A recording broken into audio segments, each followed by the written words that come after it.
Assalamualaikum warahmatullahi wabarakatuh. Perkenalkan, kami dari kelompok 7 akan mempresentasikan hasil observasi kelompok kami tentang analisis konteks perkembangan sosial anak usia dini. Perkenalkan anggota dari kelompok 7, yang pertama Alviolinita NIM 1001, yang kedua Devi Indrayani NIM 1005, yang ketiga Ayu Hanifah NIM 1029, yang keempat Arum Sri NIM 1034, yang kelima Nurani Hidayah NIM 4024. Perkenalkan, saya Alviolinita akan menjelaskan tentang lingkungan sosial teori Bronfenbrenner. Yang pertama, mesosistem, yang kedua eksosistem, yang ketiga makrosistem, yang keempat kronosistem. Yang pertama, mesosistem. Mesosistem mencakup interaksi di antara mikrosistem, di mana masalah yang terjadi dalam sebuah mikrosistem akan berpengaruh pada kondisi mikrosistem yang lain. Contohnya, hubungan antara pengalaman keluarga dengan pengalaman sekolah dengan pengalaman keagamaan, dan pengalaman keluarga dengan pengalaman teman sebaya, serta hubungan keluarga dengan tetangga. Di sini, hubungan mikrosistem yang terjadi itu akan berpengaruh ke dalam sebuah sistem mikrosistem yang lainnya. Lalu yang kedua, eksosistem. Nah, eksosistem di sini sistem sosial yang lebih besar, di mana anak tidak terlibat interaksi secara langsung, tetapi berpengaruh terhadap perkembangan karakter anak tersebut. Nah, untuk subsistem eksosistem terdiri dari lingkungan tempat kerja orang tua, kenalan saudara baik adik, kakak, atau saudara lainnya, dan peraturan dari pihak sekolah. Contohnya, pengalaman kerja dapat mempengaruhi hubungan seseorang perempuan dengan suami dan anaknya.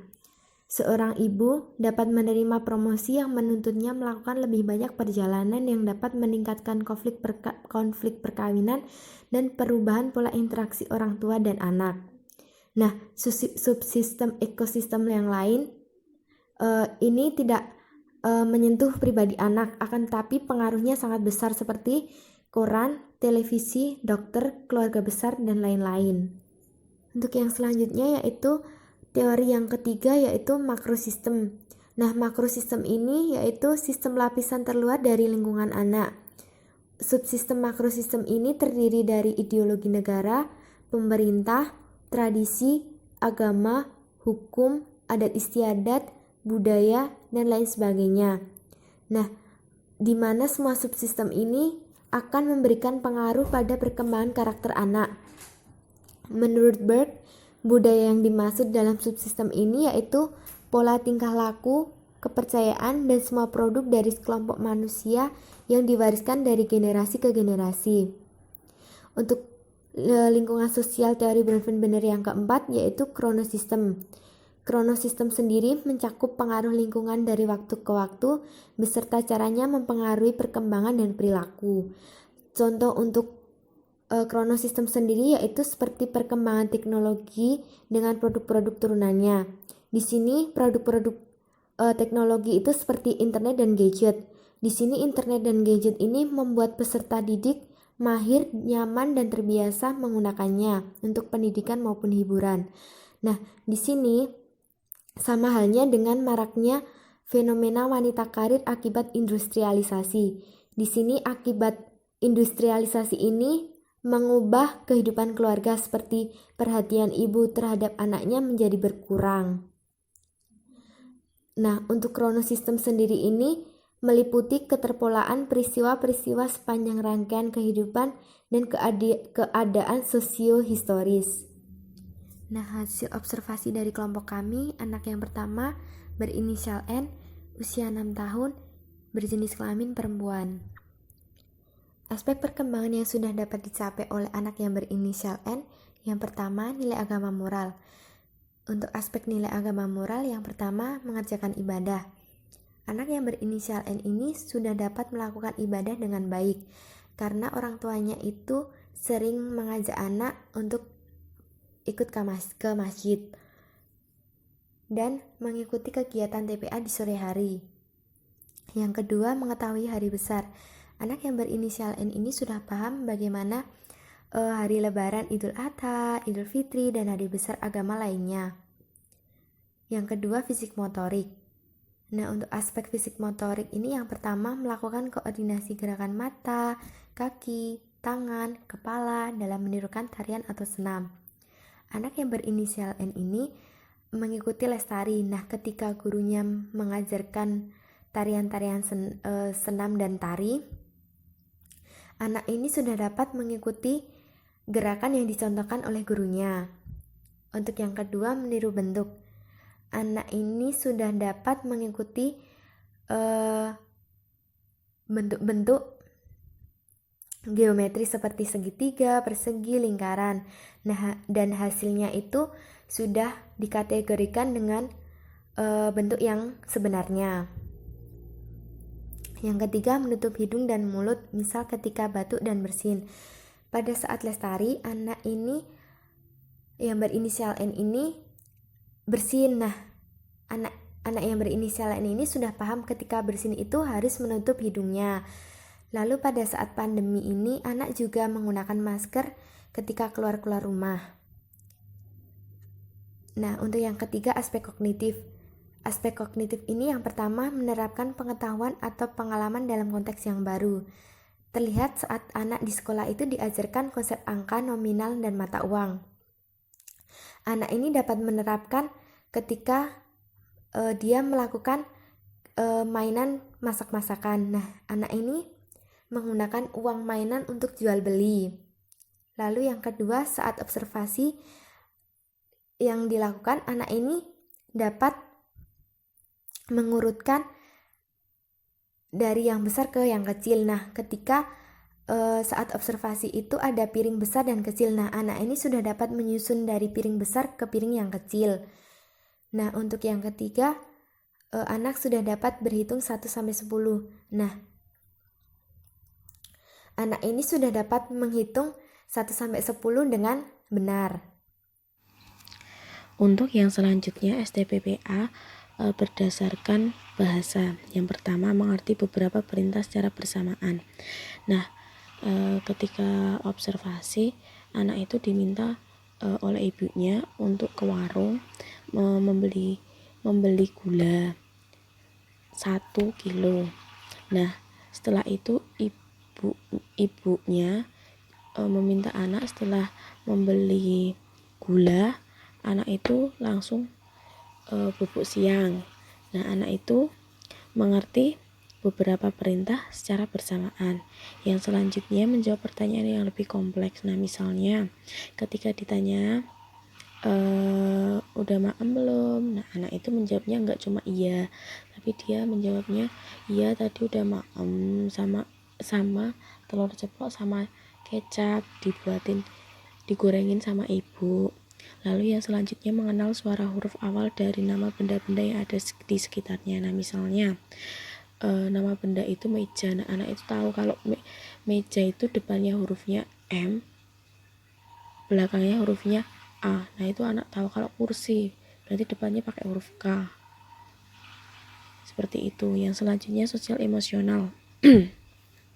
Yang pertama, memperlihatkan kehati-hatian kepada orang yang belum dikenalnya.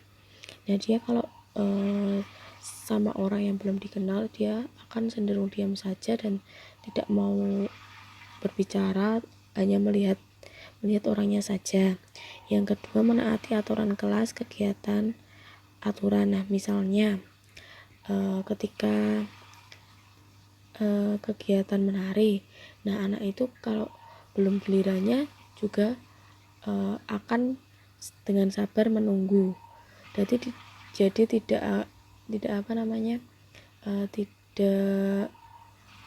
nyusu-nyusu istilahnya. Jadi dia akan sabar menunggu sesuai dengan gilirannya. Yang selanjutnya bermain dengan teman sebaya. Setiap harinya si N itu bermain dengan tetangganya yang sama seusianya. Lalu yang seni, ketika anak mengerjakan sesuatu, dia tuh sering bersenandung. Ya, bersenandungnya ya entah menyanyikan sebuah lagu tapi tidak menyanyikan, hanya bersenandung saja. Lalu yang selanjutnya menggambar berbagai macam bentuk yang beragam. Nah, misalnya menggambar rumah, dia berawal dengan kotak, segitiga, lalu ada persegi panjang, dia sudah bisa. Lingkungan mesosistem. N adalah anak yang senang mengerjakan tugas. Ketika dia diberikan tugas dari sekolah, ia akan langsung mengerjakan. Keluarga N sering memberikan support mengenai sekolahnya, sehingga ketika diminta untuk berangkat sekolah, N tuh merasa bersemangat dan sering keluarga menanyakan perasaan N saat berada di sekolahannya. Lingkungan ekosistem. Sehari-harinya Ibu N bekerja. Ibu N membuka warung makan di rumah. Warung makannya berupa soto, lotek, gado-gado. Sehingga Ibu N tuh kurang fokus memperhatikan si N tersebut. Sedangkan ayah N bekerja sehari-harinya menjadi gojek, sehingga sewaktu-waktu bisa pulang ke rumah. Ibu dan ayahnya selalu mengajarkan hal-hal sederhana hingga kompleks. Nah, si anak N tuh sering juga membantu ibunya untuk berjualan.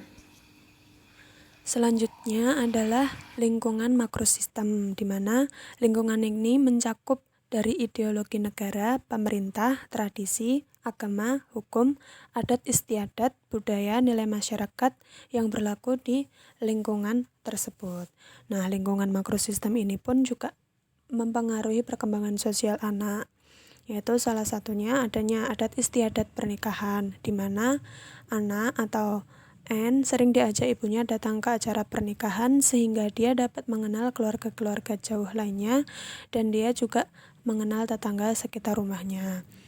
Selain itu, saat teman N ada yang berulang tahun, maka N diajak dan diajari untuk memberikan ucapan selamat kepada teman tersebut dan memberikan kado kepada teman tersebut. Jadi setiap ada anggota keluarga yang ulang tahun, anak akan akan dibiasakan untuk mengucapkan selamat, mengucapkan doa, dan lain sebagainya, serta memberikan hadiah. Selain itu, ada juga kebiasaan yang dibiasakan pada anak, yaitu ketika anak bermain bersama teman-temannya, anak akan dibiasakan untuk pulang pukul 13 atau pukul 1 siang untuk melaksanakan tidur siang. Dan yang terakhir adalah lingkungan kronosistem. Lingkungan kronosistem ini mencakup pengaruh lingkungan dari waktu ke waktu beserta caranya mempengaruhi perkembangan dan perilaku anak. Contohnya adalah adanya perkembangan teknologi yang semakin pesat ikut mempengaruhi perkembangan sosial anak. Anak merupakan anak yang terpaku pada HP karena ketika ibunya sedang berjualan, sedang berkegiatan, anak akan dipinjami HP untuk digunakan menonton YouTube untuk sekedar hiburan. Biasanya anak akan melihat kartun atau memutar lagu-lagu anak di YouTube. Nah, ketika anak itu tidak diberikan HP oleh si ibu, anak akan menangis dan marah. Hal ini menunjukkan bahwa perkembangan teknologi yang ada di sekitar anak mempengaruhi perkembangan sosial anak, di mana anak menjadi anak yang kecanduan pada handphonenya. Untuk selanjutnya adalah anak yang berinisial KZZ usia 5 tahun, jenis kelamin perempuan. Perkembangan menurut STPPA. Nilai agama moral. Yang pertama, mengerjakan ibadah. KZZ sering ikut sholat berjamaah. Dia sering ikut ketika ada anggota keluarga yang sedang sholat. Tidak hanya itu, dia juga sering melafalkan doa sehari-hari. Misalnya, doa sebelum makan, doa belajar, dan sebelum tidur. Yang kedua, mengetahui hari besar agama. KZZ sering mengikuti dan ikut memperingati hari raya seperti Hari Raya Idul Adha dan Hari Raya Idul Fitri. Biasanya dia sering ikut untuk sholat id. Kemudian fisik motorik. Yang pertama, melakukan kegiatan kebersihan diri. KZZ setiap bangun tidur langsung mandi sebelum dia bermain kembali. Hal ini dikarenakan dia akan merasa lebih fresh ketika dia sudah mandi, sehingga saat bermain dia akan merasa nyaman. Yang kedua, menggambar sesuai gagasannya. Kak Zizat sering mengekspresikan dirinya melalui kegiatan menggambar. Karena Kak Zizat ini adalah anak yang senang menggambar, maka setiap kali ada hal yang ia inginkan, maka dia akan mengekspresikannya melalui gambar. Yang ketiga, menggunting sesuai pola. Kak Zizat sudah dapat menggunting sesuai pola, bahkan pola yang cukup rumit. Dari segi kognitifnya, yang pertama, menunjukkan aktivitas yang bersifat eksploratif dan menyelidik. Kak Zizat termasuk anak yang memiliki rasa ingin tahu yang sangat tinggi, maka dia senang sekali ketika dia melakukan aktivitas yang bersifat eksploratif. Yang kedua, mengenal sebab akibat tentang lingkungannya. Kak Zizat termasuk anak yang selalu memikirkan sebab akibat saat dia akan melakukan sesuatu. Yang ketiga, mengenal berbagai macam lambang huruf vokal dan konsonan. Kak Zizat termasuk anak yang tanggap, sehingga dia mudah menghafalkan bahkan dalam 2 bahasa. Dia dapat menghafalkan abjad secara di luar kepala dan dengan 2 bahasa, yaitu bahasa Indonesia dan bahasa Inggris. Yang selanjutnya adalah perkembangan bahasa. Pertama, mengenal berbagai perintah secara bersamaan. Kak Zizat ketika diberikan perintah yang kompleks, dia akan memahaminya. Yang kedua, memiliki lebih banyak kata-kata untuk mengekspresikan ide pada orang lain. Kak Zizat seringkali memberikan ide-ide yang mengejutkan dalam beberapa hal. Yang ketiga, menyebutkan simbol-simbol huruf yang dikenal. Kak Zizat dapat menyebutkan simbol huruf dan dapat membaca juga. Kemudian sosial emosional. Yang pertama, kesadaran diri. Kak Zizat anak yang tajam perasaannya. Kak Zizat termasuk anak yang jika dia tidak mengenal orang, maka biasanya dia tidak mau mendekat. Kak Zizat belum sepenuhnya dapat mengelola emosinya. Yang kedua, rasa tanggung jawab diri dan orang lain. Kak Zizat anak yang cepat tanggap dan mudah menghafal. Dia akan mengikuti semua aturan, namun belum begitu bisa mengatur dirinya sendiri. Yang ketiga, perilaku prososial. Kak Zizat anak yang mudah berbaur, merespon emosi orang lain secara wajar, dan bisa berbagi dengan teman. Selanjutnya, perkembangan seni. 1. Anak bersenandung atau bernyanyi sambil mengerjakan sesuatu. Kak Zizat sering bernyanyi sambil bersepeda. Biasanya, dia menyanyikan lagu-lagu kesukaannya. Yang kedua, menggambar berbagai macam bentuk yang beragam. Kak Zizat sering menggambar berbagai hal yang dia lihat. Bahkan hal-hal yang ingin dia beli, misalnya dia akan menggambar dan menunjukkannya kepada ayah atau ibunya. Selanjutnya adalah perkembangan di lingkungan mesosistem. Kak Zizat termasuk anak yang senang mengerjakan tugas. Ketika dia diberikan tugas dari sekolah, dia akan langsung mengerjakan. Biasanya, tugas untuk 1 minggu selesai dalam 2-3 hari. Keluarga yang tinggal bersama Kak Zizat sering memberikannya support mengenai sekolahnya, sehingga ketika diminta untuk berangkat sekolah, Kak Zizat merasa sangat bersemangat. Dan keluarga yang tinggal bersama Kak Zizat sering menanyakan bagaimana perasaannya di saat dia berada di sekolah. Ketika pulang sekolah, Kak Zizat sering bercerita banyak hal mengenai kegiatannya di sekolah, mulai dari berangkat sekolah hingga pulang. Selain itu, Kak Zizat merasa senang ketika dia mendapatkan banyak tugas. Bahkan, ketika dia membawa tugas dari sekolah, dia akan bersemangat untuk mengerjakannya dan diselesaikan pada hari itu juga. Selanjutnya adalah perkembangan di lingkungan ekosistem. Ibu Kak Zizat tidak bekerja, sehingga lebih fokus dalam mengasuh Kak Zizat. Karena hal tersebut, Kak Zizat termasuk anak yang manja kepada ibunya. Saat ditinggal ibunya, dia akan menangis dan mencari-cari. Bahkan hanya ditinggal sebentar ke warung. Biasanya ketika dia tidak diajak, dia akan menangis dan sulit untuk ditenangkan.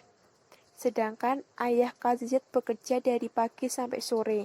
Namun setiap jam istirahat, ayahnya selalu melakukan video call untuk sekedar berbicara dengan KZZ dan menanyakan hal apa yang sudah dilakukan KZZ. Dengan hal tersebut, KZZ juga sangat dekat dengan ayahnya, sehingga ketika ayahnya pergi, KZZ sering menanyakan dan sering untuk meminta dia ikut dengan ayahnya, bahkan ketika ayahnya hanya pergi ke warung untuk membeli sesuatu. Kemudian KZZ tinggal ber-13 orang dalam satu rumah, sehingga dia mendapatkan perhatian lebih dari orang-orang rumah karena dia anak paling kecil. Orang-orang di rumahnya selalu mengajarkan hal-hal yang sederhana sampai pada hal yang kompleks, sehingga dia setiap harinya mendapatkan hal-hal baru untuk dipelajarinya. KZZ termasuk anak yang senang untuk belajar. Dia akan selalu mencari-cari hal baru untuk dipelajarinya. Karena KZZ termasuk tipe anak yang tidak bisa diem. Sehingga dia sering sekali mencari hal-hal untuk dia kerjakan. Selanjutnya yaitu perkembangan di lingkungan makrosistem. Nah, KYZ ini sering diajak oleh ibunya untuk pergi ke pernikahan-pernikahan. Nah, alasan ibunya mengajak KYZ untuk pergi ke pernikahan itu agar KYZ bertemu dengan banyak orang, sehingga dia tidak akan takut apabila bertemu dengan orang yang baru. Kemudian, KYZ ini memiliki kebiasaan setiap ulang tahun harus dirayakan, sehingga setiap ada orang yang ulang tahun, KYZ ini akan memberikan kado ulang tahun untuk orang tersebut. Nah, kado yang diberikan bukan berupa barang, melainkan bentuk gambar yang dibuat olehnya atau juga bentuk video dari dirinya. Nah, dia menganggap bahwa setiap ulang tahun itu harus dirayakan. Selanjutnya, KYZ ini dibiasakan untuk tidur siang setiap pukul 12 siang. Tujuannya agar pada malam hari KYZ ini tidak rewel. Nah, KYZ ini juga memiliki kebiasaan bahwa sebelum maghrib itu dia harus pulang atau harus berada di rumah.